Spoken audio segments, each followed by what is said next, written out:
Hey, good morning. It's 7:03 on this Friday, June 19th. It's time to head to Studio B for Coleman and Company. Hello, everybody. Welcome on a Friday. We've got a great program for you today, so I hope you'll stay with us throughout the hour. We're going to get started, as we always do, talking about Wilson Bank and Trust. We've got David Walden here this morning.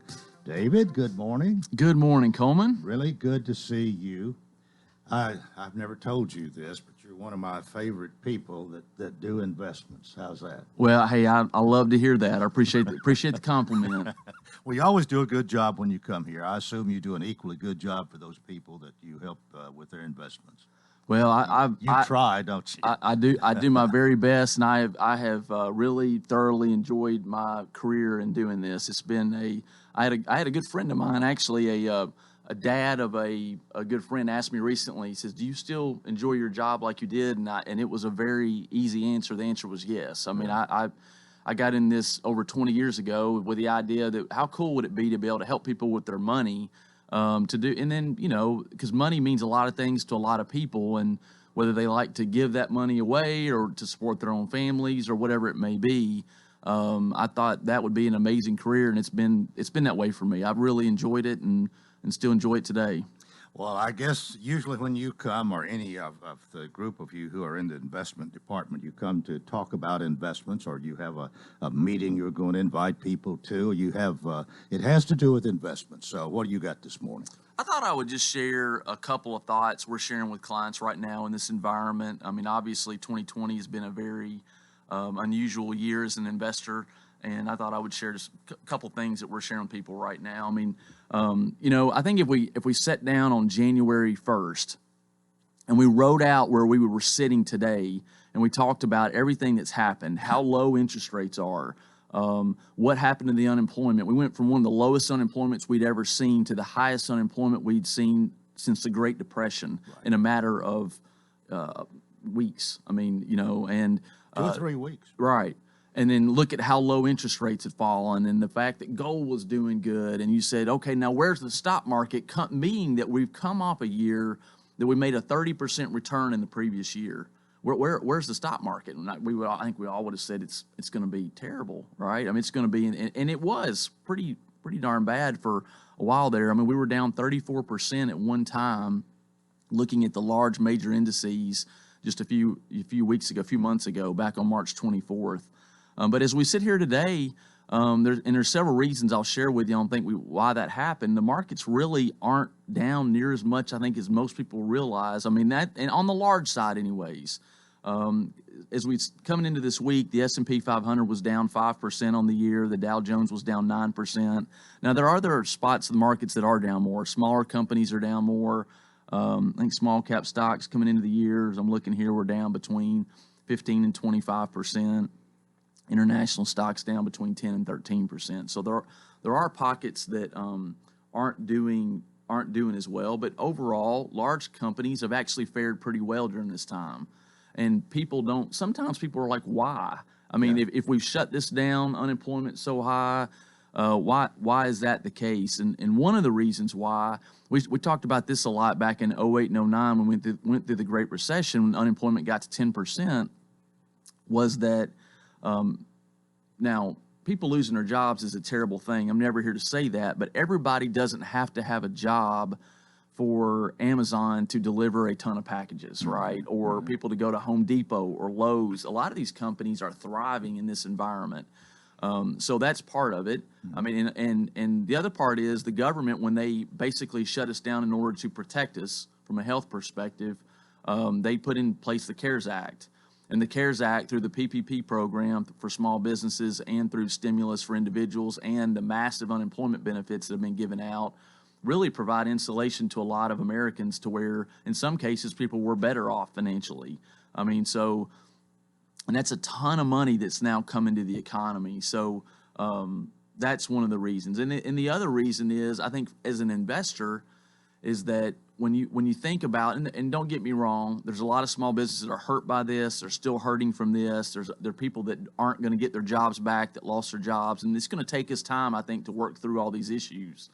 But at the end of the day, as an investor, you aren't we aren't investing in restaurants a lot, and hotels and cruise lines and airlines. Those aren't a significant part of your portfolio generally. They're very small. They're a very small part of what people actually have their money in. So things aren't back to where they were. And who knows? And people ask me all the time, what's going to happen the rest of the year? We got an election year, and all these things are happening. And so from an investment perspective, we're here to sit down with folks, help them work through these issues. And then at the end of the day, the thing we really recommend is coming up with a plan. Yeah. Well, you've said a lot this morning. I spoke really fast. in several minutes. Time is out. But if anybody wants to talk to you, I'm sure it's best to make an appointment, but you welcome anybody that would like to talk investments, whether they're just starting or where they might be. That's exactly right. I mean, we've got a great team in our Lebanon office. We've got 4 or 5 financial advisors now just in our Lebanon location. We've got advisors in all the different markets that we serve that are good, caring people that will sit down, educate people. Because I think we sit in a world today that people, they don't know what their choices are, and interest rates are super low, and what some markets are going to do. And I think the value of an advisor has never been more important than it probably is today. So give us a call. You can call us at 615-443-6509. We can point you in the direction of the person that would be best for you. And we'd be happy to sit down and help you. And there's no charge for this. I mean, it's totally information sharing, and then it's up to them as to whether they want to make an investment. And then, of course, there are certain charges that go with investments and that sort of thing. But that's how y'all get your money. Right? That's exactly right. And I think most people would be surprised. I think, anytime you don't understand a topic, I'm always hesitant to go talk to somebody in that field, because you don't want to have you don't want to be cornered by the cliche, the timeshare salesman or whatever. Not that there's anything against timeshare salesmen or whatever, but I mean, you don't want to be cornered. You don't want to be cornered against somebody, and that's just really not the way it is. It's an education process, and we're just going to have a conversation. And if somebody decides to do something great, if they don't, that's great too. Okay. So, better give you a disclaimer here. We've talked about investments.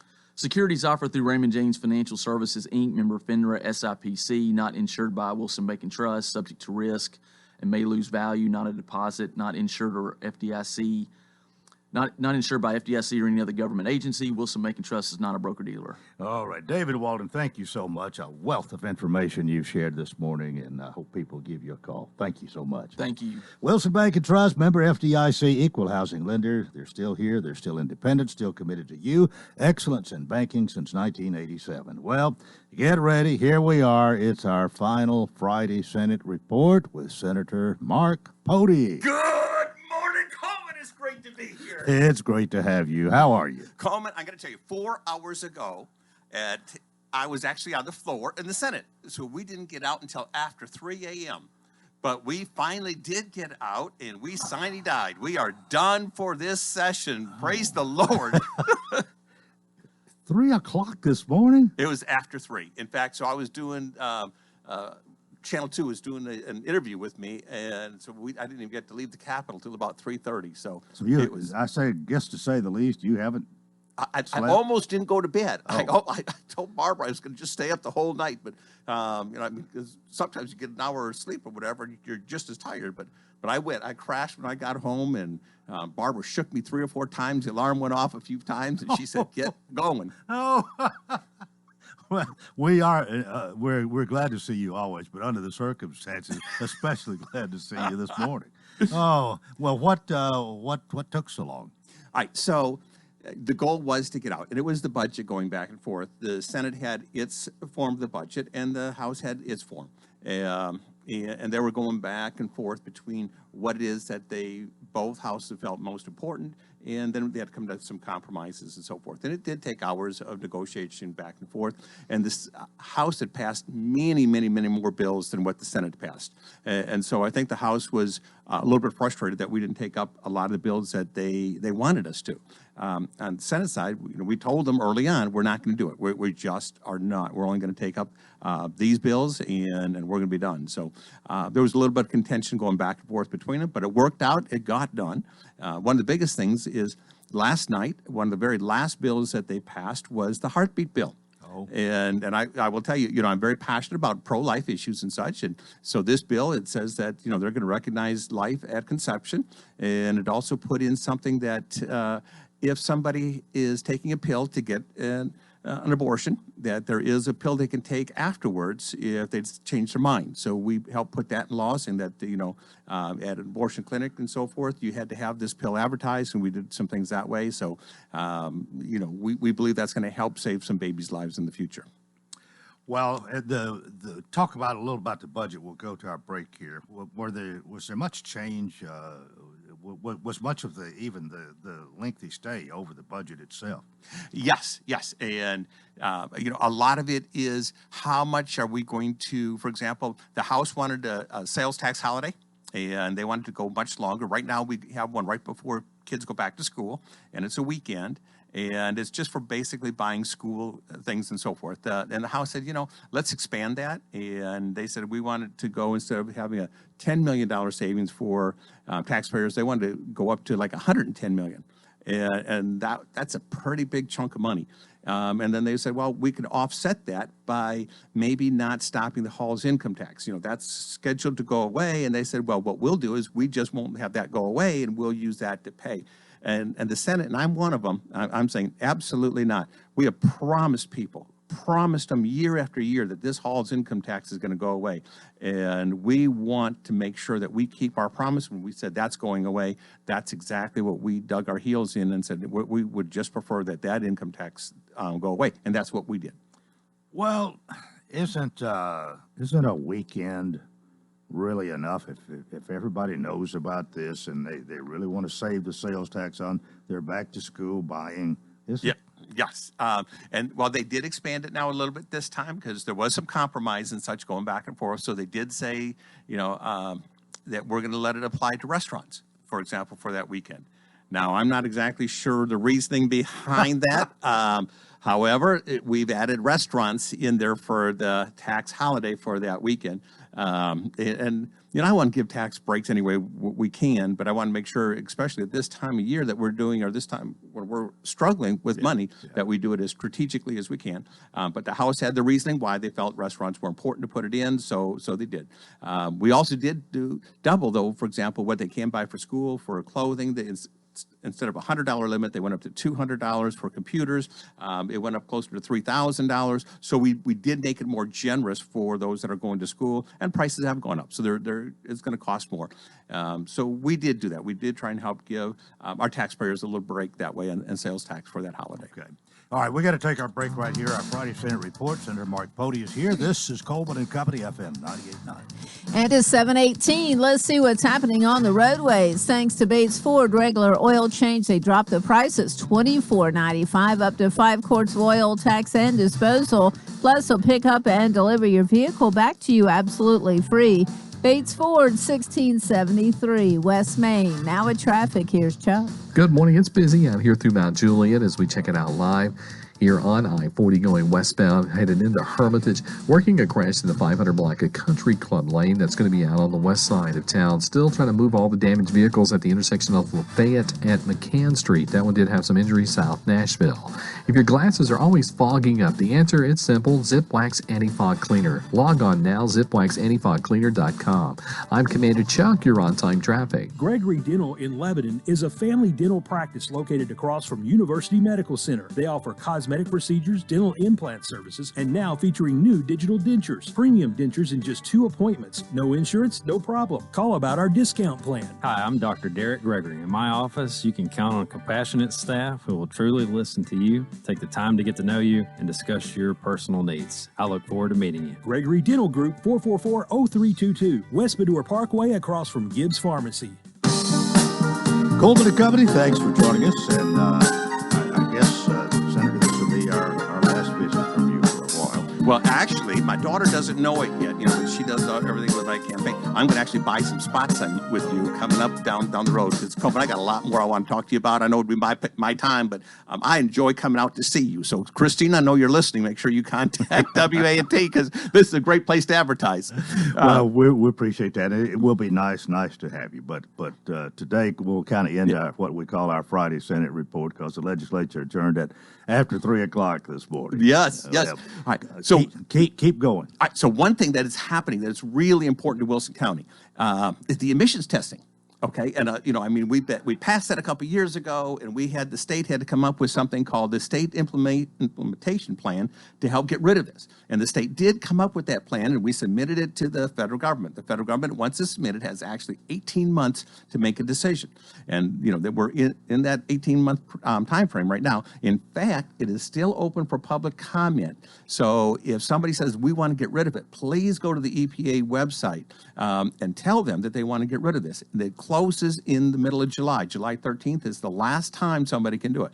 Now, it's my understanding that some of the testing companies and some of the environment organizations have put in saying that they want to keep this testing here. So I'm just telling you that if you want to go and make your voices heard, you want to go to www.regulations.gov and follow the instructions to get to this spot so you can say you want this testing to go away. We have until July 13th to do that. After that, we can start contacting our John Rose and our federal delegation to say, let's move this along. So I thought that was great news. Something else that happened is we've got unemployment. We had record unemployment just a month ago, 14.7.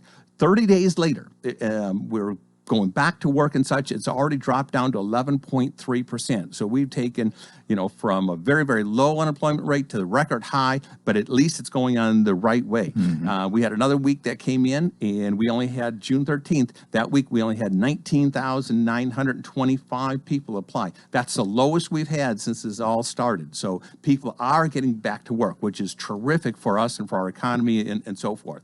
The next thing that we had, and forgive me, Coleman, I just got so many things to do on here. I wanted to tell you. We're going to get it all in that we can. All right. Stop at 7:30. Okay. We did do a bond issue, and this is the first time in years that Tennessee has gone deeper in debt. We have been paying as you go. If we didn't have the money, we did not buy it. However, so the Senate put out and saying that we were going to go in and have a $162 million bond, and by the time we're done compromising with the House, it's going to be up to over $221 million bond that we did. And so there was some extra bonding things that we ended up putting in. Some of the things we did, for example, was at UT Memphis. They had $32 million that they needed. There was a TCAT that they needed for another $21 million. So, unfortunately, we got $221 million worth of new debt in Tennessee. And I try and fight hard. If we don't have the money, don't do it.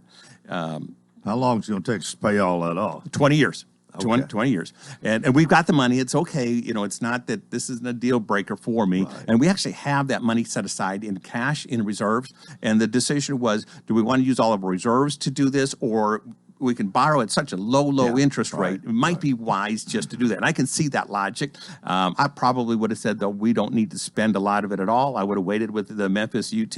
I would have waited with the TCATs. I just would have said, let's wait with these new constructions until after we're done. Some I feel we had to do. For example, we promised Amazon $65 million to help theirs. We promised Volkswagen, another $50 million. So there were things that we promised, and I want to make sure we do the promises of the state to get some of these new companies. Mm-hmm. So we did do that as well. Now, in the budget, we passed that the cities and the counties are going to get some money. And we had $100 million for the counties, $100 million for the cities. We've actually raised that a little bit for the counties, so they're going to be getting a little bit more money than what we had actually talked about. So I don't even think any of the mayors would know this, but Watertown's going to get an extra $63,000. Lebanon's going to get $803,500. Mount Juliet's going to get $818,396, and Wilson County gets $1,994,531. Almost $2 million. Almost. So this is money that we've taken the strings off of that. So these local governments are going to spend that money however they want it. There was a lot of strings that we'd put on it before, saying you could only spend it on here, here, and here. But we don't like the federal government telling us what we have to do. And we feel that these elected officials are going to use that money the absolute best way that they possibly can, and it's going to be up to them to make these decisions rather Right, than up to us. and what one rural county might need compared to what one urban area county might need could be totally different. Absolutely. And we have great mayors. We've got, in any place, even my wife doesn't agree with every decision I make, but we got good people that are trying hard to make the best decisions that they possibly can. And I think it was the right move to, if we're going to give that money, let the local people make that decision what's going to be best for them. So I think that was a really good move of what we did. Okay. I'm glad to hear it. I'm sure our county officials are glad. Oh, yes. So something else that's happened now, every day that I've been down there for the last week or so, there's been protests. Okay. And we've had our officials, and we've had the State Highway Patrol as well as National Guard. They've actually had to circle the Capitol, and there's been a lot of guards down there. And people have talked back and forth, hey, what do you think about this? And I've got to tell you, I want to tell anybody, if you want to come down and protest anything, you've got the right to do that. And that is something that's in our Constitution. Make your voices be heard. But if it comes to anything where it's a riot, you're destroying somebody else's property, you're getting in front of them where they can't walk down the streets or they can't drive their car, that's wrong. And if you're going to be physically assaulting somebody, that is wrong. I don't care how passionate you are about your cause. That does not go into the protesting cause. So I want to just shout out to our men and women in law enforcement, right here in Lebanon, in Mount Juliet, Watertown, everywhere. Our sheriff's department, we have terrific law enforcement officers. And, when people are talking about defunding them, I know that they even have that conversation in Memphis right now. I believe that some of the city officials have been talking to some of the groups that wanted to defund the police department. It's like, this is insanity. Absolutely not. I'm not here to defund my policemen. I want to defend them. I want to defend them in everything I possibly can. You're asking for chaos. Absolutely. Coleman, it's ridiculous when we're turning around and saying that one person matters more than another. Doesn't matter somebody's color of the skin. We all matter. We're children of God, and we don't want one place that's going to be more important than the other. When they say blue lives matter, white lives matter, black lives matter, blue lives matter, whatever it is, yellow lives matter. I just want to say that we've got to address this. We've got to do it properly. Let everybody's voices be heard, but stop hurting each other. And I wanted to just shout out to our policemen and law enforcement. I really appreciate the job they're doing. What's been, as far as you're concerned, the legislature, and has there been anything really that wasn't peaceful? In the House, there was, and there were some people arrested last night in the Senate. So they had snuck in, they got in places they weren't supposed to, and being disruptive. They were asked to leave, and so we actually had to have a recess, and so why the law enforcement went in and removed them. Now, I will tell you, they did everything they could not to be removed, okay? And the law enforcement officers, they were doing everything they can. They were even photographing themselves doing it, and different people photographing them so they could show that they weren't doing anything wrong. But they were put in a tough spot, our law enforcement, because they were just trying to keep order. That's all they were trying to do. And we're asking them to do what things. was the disruption for? What were there in the beginning, and then why? I don't know. They were just yelling. So it's right. Even when you're protesting, we don't even know why you're protesting. It's hard to understand what's going on. Okay. So just a quick shout out to our law enforcement, and I just want to tell them I really, really appreciate them. But the budget is done. We are done. I will tell you, I wanted to end with a couple of things on the COVID issues. Okay. Now we're watching our numbers go up a little bit, and this is not something that we did not expect. Okay. So as we see these go up, it's going to do more and more testing. The more testing we do, the more results that are going to show that we have people that are testing positive. This number is staying about the same. It's about 5%.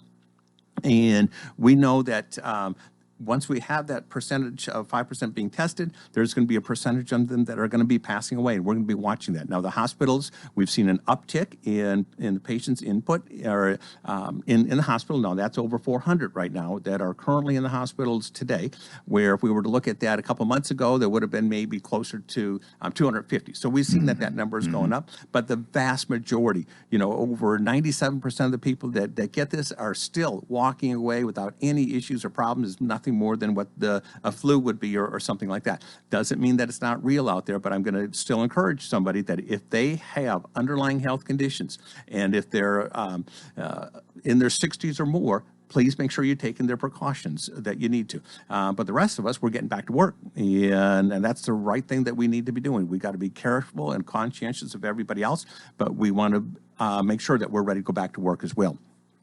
All right, is that about it? Yeah, I got one more thing that I want to make sure that I'm telling you. So, when I was reading my Bible studies, there was two things that came out. And one of them was in Habakkuk, 2:4, it said, but the righteous shall live by faith. And that's what I'm kind of saying. What I was getting was, don't walk in fear, walk by faith. And the other one was Psalms 33:12, and it says, blessed is the nation whose God is the Lord. And I'm going to tell you that we are a great state, and I believe we're being blessed by God, and we just want to make sure that we love each other's brothers and sisters.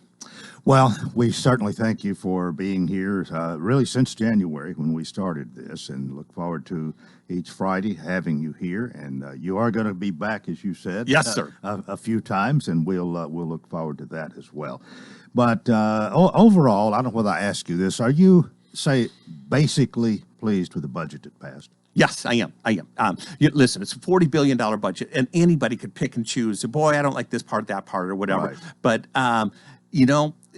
we have to make compromises. We have to do the best we can that we can all, my ideas are not always the best ideas or right ideas. We got to work together and get what's passionate to everybody and do the best we can to adjust them. I'm just going to be fighting for some of the people, and that's going to be our taxpayers. I think that we want to keep a limited government and help let the people run this government. Well, thanks again for being with us today, and we'll see you a little bit later. But that kind of concludes our series of Friday Senate Reports. And Senator Pody, again, thank you so much. Thank you, Coleman. I enjoy being here. All right. That is part one of Coleman and Company. We hope you'll keep it here for more. FM 98.9. And let's go ahead and see what's happening on the roadways at 729. It's brought to you by Absolute Kubota and Rental. Large inventory of new and used Kubota mowers, RTVs, hay equipment, and more. Come in Saturday. Free popcorn. Check out the new Kubota products. 1325 West Main. Now at traffic, here's Chuck. Good morning. Traffic still moving right along 65 here as we look at it live. Trying to get down past Trinity Lane. It is starting to get heavy in this area as they work that wreck on the west side. 500 block of Country Club Lane. Lafayette Street and McCann Street was still blocked a few minutes ago on that earlier wreck. Hopefully that'll be back open as traffic volume starts to build out of Dixon County now on 40 East up through Kingston Springs. Hey, Bar's Music City Soul Food is now open at 618 Brentwood East. That's right behind the Bank of America on Nolensville Pike at OHB. Log on to BarsMusicCitySoulFood.com. I'm Commander Chuck. You're on time traffic. With over $100 million set aside for disaster relief loans, Wilson Bank and Trust is here to help rebuild the communities that we've called home for over the past 3 decades. If your primary residence was damaged in the tornado and you're facing repairs or completely rebuilding, you aren't forgotten. Contact a loan officer at Wilson Bank and Trust and ask about our discounted disaster relief construction loans and lines of credit. We are here to help, and full recovery is our goal for the community. Call any office of Wilson Bank and Trust or visit wilsonbank.com to learn more about low-interest tornado relief loans. Member FDIC, Equal Housing Lender. With churches not being able to gather, we wanted to make sure our audience is aware of our regular Sunday morning programming. We call it God's Country. Starting at 7 to 7:15, it's Southern Gospel and Positive Country Music. Then at 7:15 to 7:30, Old Path Missionary Baptist with Brother Jason Wheely. From 7:30 to 8, it's The Gospel Show, hosted by Miss Dean. 8 o'clock, it's College Hills Church with Minister Wilson McCoy. At 8:30 to 9, it's Word of God broadcast by Ronnie Briley. From 9 to 9:30, Hillcrest Baptist Church with Pastor John Ferguson. From 9:30 to 10:30, it's Call on God Today, hosted by Brother Kenneth Bowen. At 10:30, it's another message from College Hills Church. From 11 to 11:30, Maple Hill Church with Minister Rob Long. And from 11:30 to noon, it's Southern Gospel and Positive Country Music. Join us each Sunday on WANT or WCOR or online at WANTFM.com. She's taken care of you your whole life. Now it's your turn to take care of her. But with a family of your own and other responsibilities, there just aren't enough hours in the day. That's why it might be time to call the Pavilion Senior Living. From bathing, dressing, housekeeping, and meals, the Pavilion Senior Living is committed to being senior living you can trust for your loved one. Find out more at pavilionseniorliving.com or call 444-5556. That's 444-5556.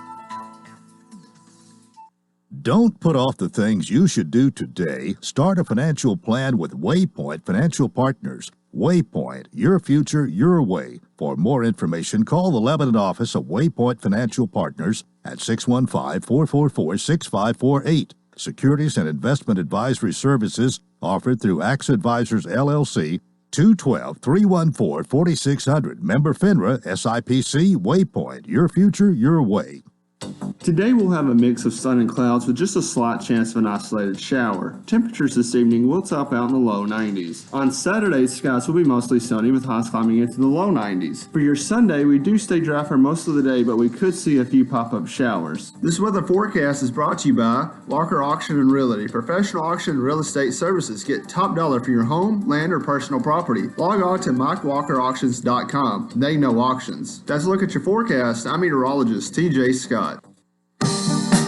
Coleman and Company, welcome to part 2 of Friday morning. It's time for us to talk for the C&D team of Exit Rocky Top. Well, we've got the two ladies here this morning. We've got Miss Judy, we've got Medina. Good morning to you both. Good morning. It's nice to see you. It's nice to be here. We've got most of our off the microphone talk done, so now we do the official we'll have to catch up with everything.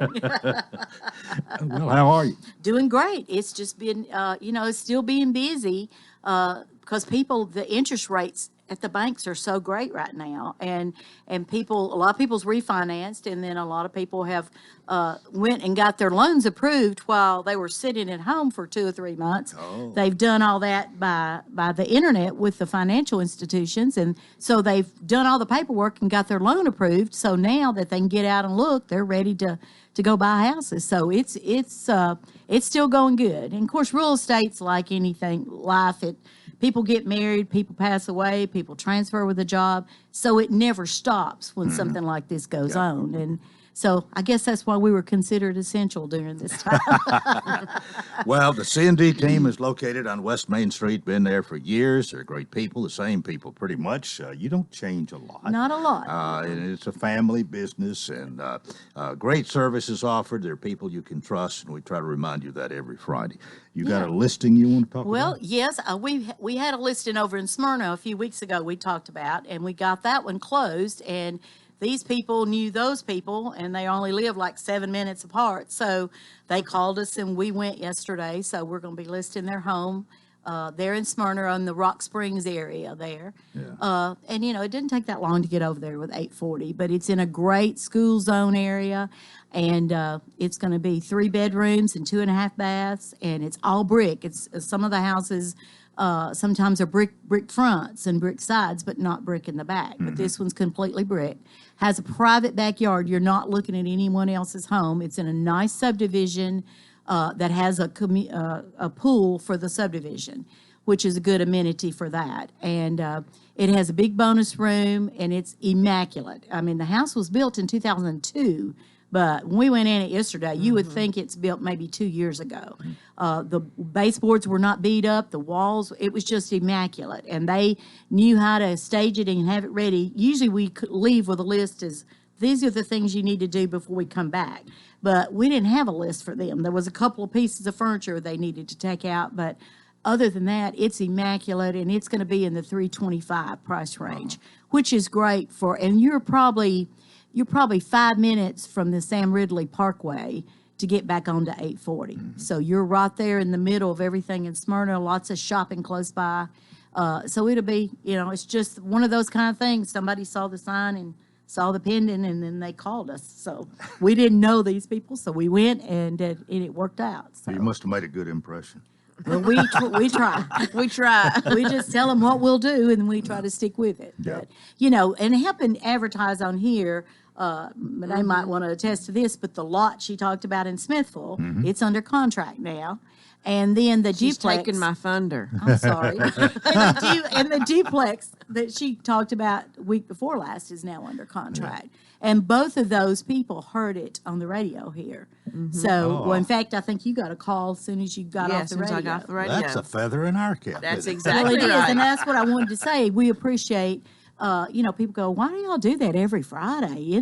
Doesn't that get old? I said, not really. I mean, we've been doing it 20-something years, and Well, it's not. It's a little bit different every time. yeah, we try to not say the same thing, but it's good to know that people do listen. Yeah. And then a lot of times people go, well, so-and-so told me about a house you said something about on the radio. So, it does work. And I'm one of those, I'm a marketing major, and my thing is, if it doesn't work, don't do it no more. And we've been doing it all these years, and it keeps working, so I keep doing it. Yeah, don't stop now. That's right. That's right. And we love it, and we appreciate you having the show and Susie and all the things they do for the community. Well, thank you for that. Anything Yeah, else? right Or anything you got to say this?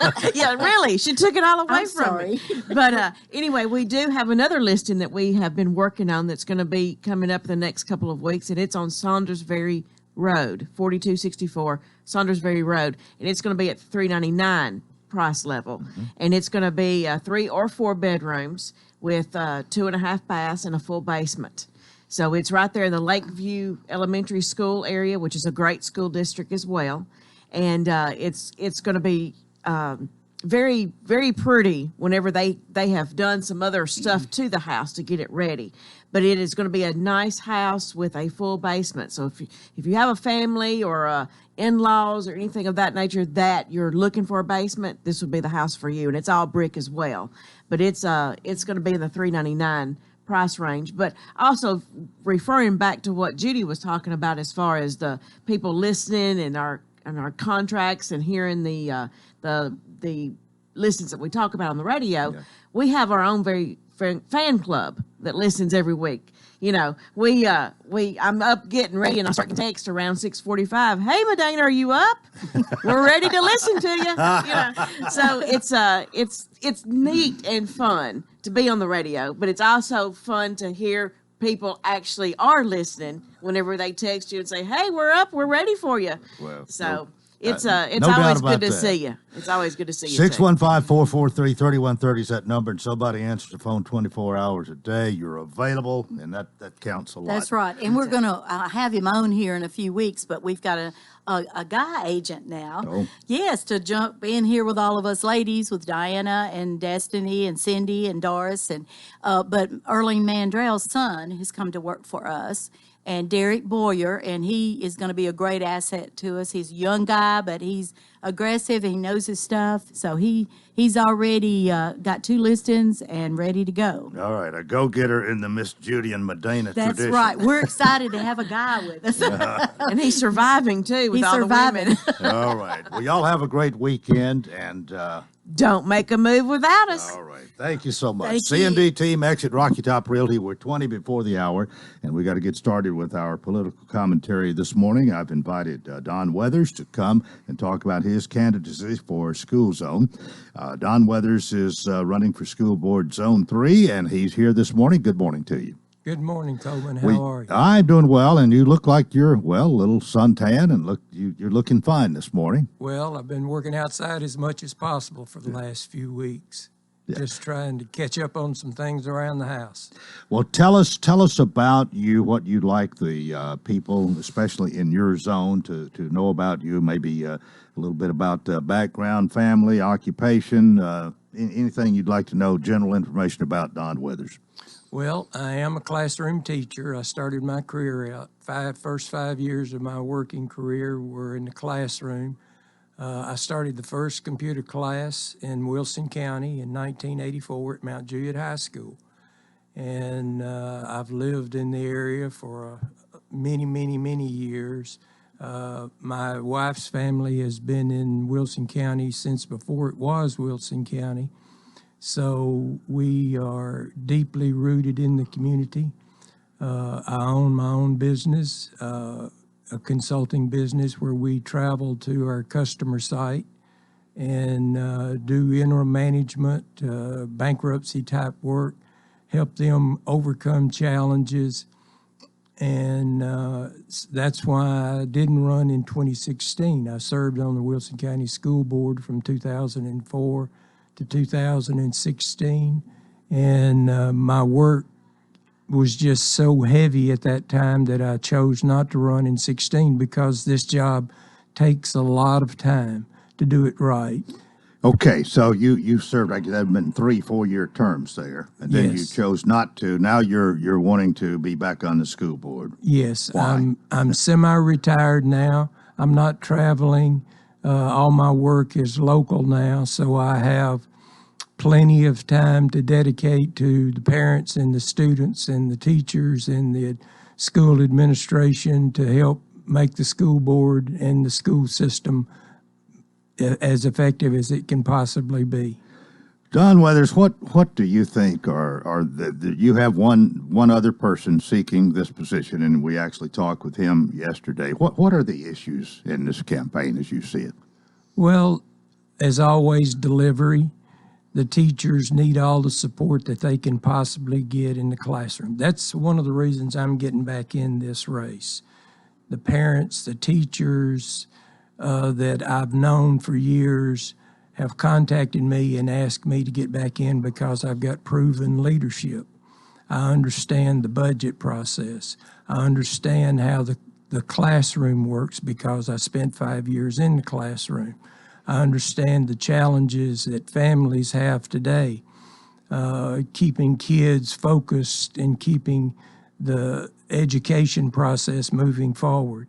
So I understand their needs. I understand the process of educating, and I also have a great working relationship with the County Commission.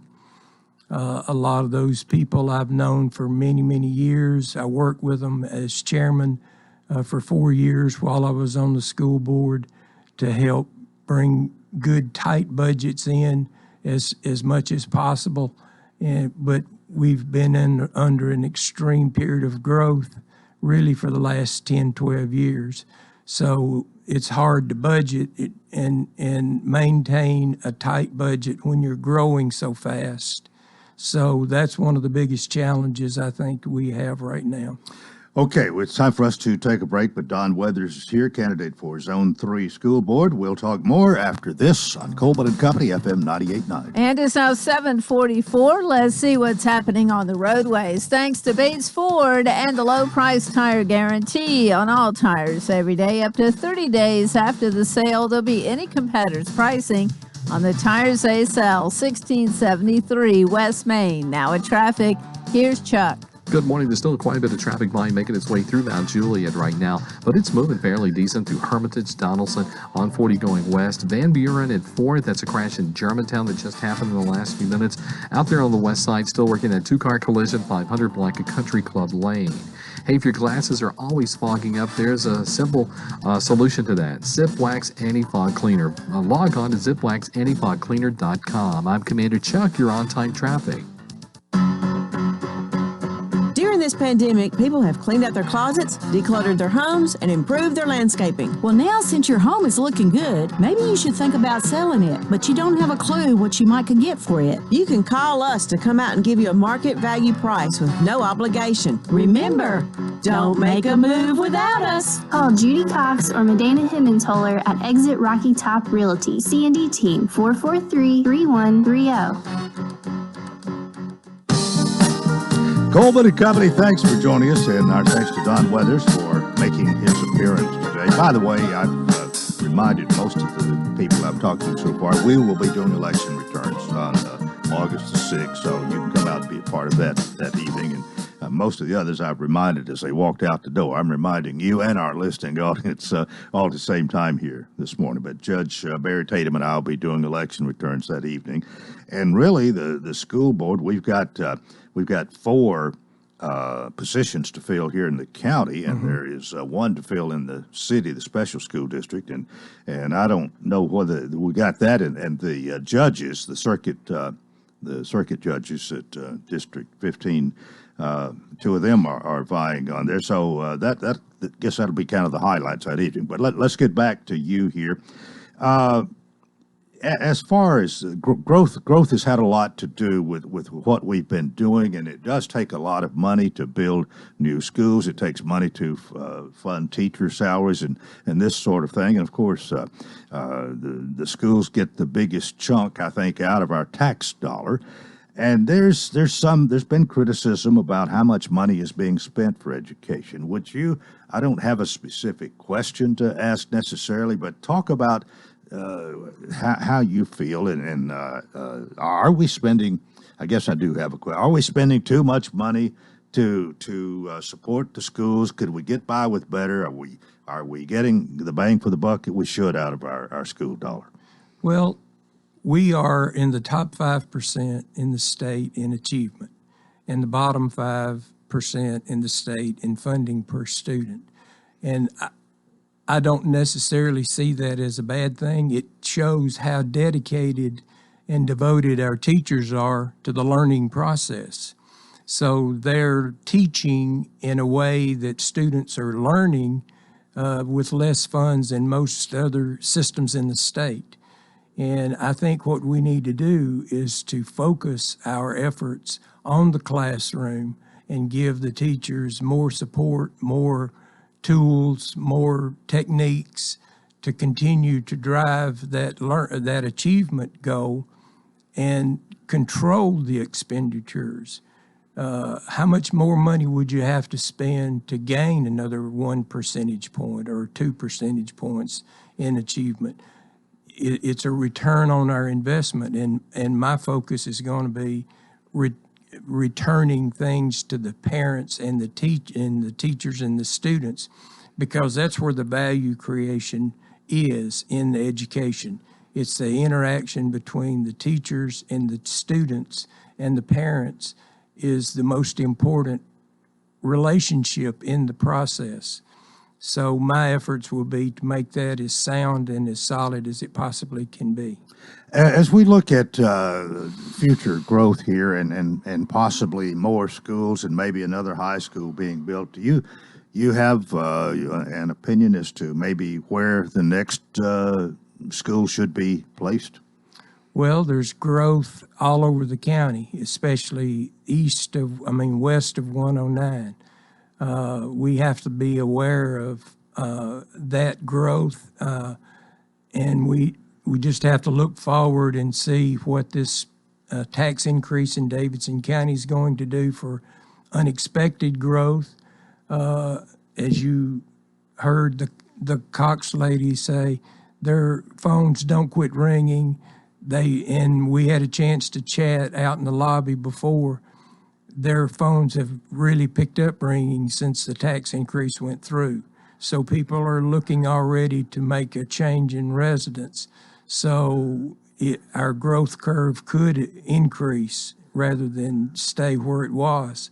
So I just think we have to keep an open mind and work hard to figure out what this growth is going to do to us. Donna, not another thing that we have heard, and here it kind of depends on you. It depends on who you ask is what kind of answer you get. But there are people who have been critical of the amount of money that was spent for the central office for the Wilson County schools, and also the amount of money that it takes to fund the people who work there. And are you critical of that? Are we spending too much money in the central office? Well, a lot of the central office changes came about after I left in 2016. That process of renovating the old Lebanon High School was just beginning to get underway about that time. So the growth there in the administration and the number of positions, I wasn't a part of that. I can't give you a good opinion, Coleman, until I get in and see where the expenditures are, if that goes toward the classroom or if it doesn't go to the classroom, because I think as we grow, our resources are going to continue to be limited, and we have to focus on the learning process and put all of our funds as much as possible into the classroom setting. And if we do that, then we're going to have a positive outcome for the student and the teacher and the parents. And then the administration will benefit from that relationship and the successes that will bring to the process. There has, from time to time, and it seems sometimes it gets a little bit worse maybe than others, but an element of distrust between the members of the school board and the director of schools and the county commission. The county commission is called on, of course, to fund the school system, but they don't. They can't tell them how to spend the money, and I mean you're very familiar with all of that. Is communication between the school board and director of schools and the county commission be improved? It can be improved, and that will certainly be one of my goals, because I do have a great working relationship with most of the members of the county commission. Some I don't know as well as others, because some came in 18, some came in 14 that I didn't have an opportunity to work as closely with. But we have to have a cohesive team of Wilson County government, and the school system is part of Wilson County government. Whenever you get down to the budgeting process, maybe not in the operation side, but in the budgeting process, it has to be a cohesive team. Everybody has to work together to keep the quality of life that we enjoy so much in Wilson County by keeping our expenditures under control and keeping our tax in a place to where it's affordable, but yet we have enough money left over to take care of the services that we want to provide as Wilson County government. So I'm looking strongly at working closer with the county commission, total transparency, total accountability for the budget, and total budget management, so that we don't put money in there that don't need to be. We are probably, if things go as they are right now, we're going to have a new director. The whoever's elected to fill Zone 3 and the other 3 that are up for election here, they and the other 3 incumbents, the 7 of them, will be determining who the next director of schools is.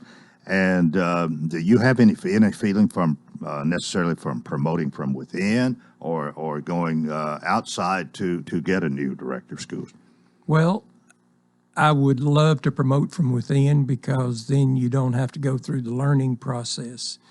I don't know who would be interested that is a current employee in the school system in taking on that responsibility, because it is a huge responsibility. It's never ending. It's almost 24 hours a day, 7 days a week. In a lot of cases it is. You have to go to functions all the time, whether you feel like it or whether you want to or not. And it's a lot of work. Yeah. But it's one of the most important positions that you can have anywhere in the world, simply because you're molding young people into productive adults, hopefully. And it's a huge responsibility, especially with today's parental time away from home just to pay the bills. So I'm anxious to get started evaluating our current personnel once the election's over, and then I'm certainly open to ideas of who would be a good servant. One other thing, we've had a number of, there's 7 people, of course, who comprise there are 7 zones, and we have a representative from each, of course. 7 people. Been a lot of 5-2 votes. Mm-hmm. There's talk that if you win this election, the votes would probably be a lot of 4-3. And what I'm getting at is there seems to be five people who think one way and 2 another way right now. I'm sure you're tuned to all of this. So what about working with other board members and an agenda and this sort of thing? Well, I've got a working relationship with most of the board members. There's a couple I didn't serve with. My main focus, Coleman, is going to be doing what's right. It don't matter if it's a 7-0, 5-2, 6-1, 4-3 vote. I want to do what's right for, firstly, the kids, secondly, the parents, thirdly, the teachers.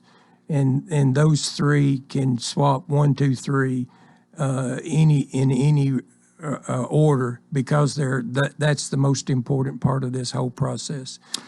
All right, we've about come to the end of our time here. I'm going to give you a couple of minutes here, if you will, just kind of summarize maybe what you've said this morning, anything else you want to add here quickly, but say a 2-minute summary here of why Don Weathers should be the next person to represent Zone 3 on the school board. Well, I do have time to devote to this process now. Before, I was balancing travel and work, but that's out of my life. I'm ready to devote most of my time to being a good school board member. I'm an experienced classroom teacher. I know that interaction between parent and teacher and child is critical. We have to have total transparency. We have to have total accountability in everything that we do, so that the parents and the communities feel like they're getting the bang for the buck. I feel like we can improve that tremendously, and we've got a lot of work to do in those areas. I'm not a lifelong Wilson County resident, but I've been here 40 years, and I've seen a lot of change in 40 years. But I'm in where I'm going to be. I'm ready to go back to work to help the students and the parents and the teachers, first and foremost, be more effective and to gain a desirable outcome for our students. All right, want to thank you very much for being with us today. And again, the election is August the 6th. Early voting starts sometime after the middle of July. Forget the date, 17th? 17th, okay, I think. July 17th, early voting. A lot of people will be doing that. But again, we'll be doing election returns, and we invite you to be a part of that evening.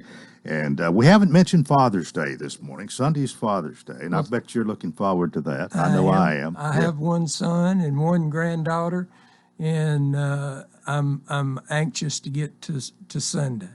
Well, thanks for being with us today. We appreciate you coming. And that is going to do it for a Friday. Have a nice weekend. A happy Father's Day. And until Monday, I wish you a fantastic day.